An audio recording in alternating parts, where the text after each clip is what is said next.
जळगाव जामोद येथे राष्ट्रीय मानवाधिकार दिन साजरा। दिनांक 10/12/2024 रोजी दुपारी 12 वाजता जळगाव जामोद कृषी उत्पन्न बाजार समितीचे सभागृह येथे राष्ट्रीय एकता महासंघ तथा राष्ट्रीय मानव अधिकार सुरक्षा संघटने नवी दिल्लीच्या वतीनं मानवाधिकार दिनानिमित्त कार्यक्रमाचं आयोजन करण्यात आलं। त्यावेळी महामानवांना अभिवादन करून देवेंद्रसिंह सोमवंशी यांनी अध्यक्षीय भाषणात संघटना ही शेतकरी, शेतमजूर, शोषित पीडितांसाठी शासन दरबारी न्याय देण्यासाठी लोकशाही मार्गाने काम करत आहे आणि कार्यरत आहे। संघटनेला निवडणूक लढायच्या नसून फक्त शेतकऱ्यांच्या न्याय हक्कासाठी संघटना कार्यरत आहेत असं बोलताना सांगितलं।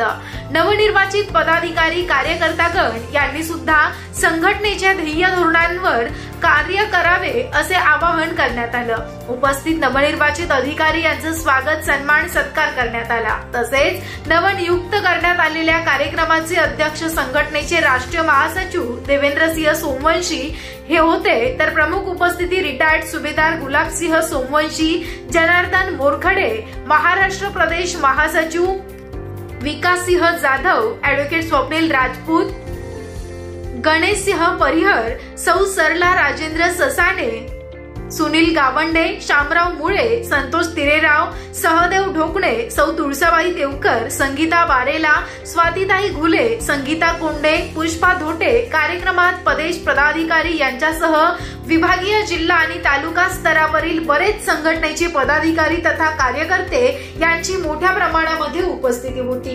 विश्व मानवाधिकार दिवस है।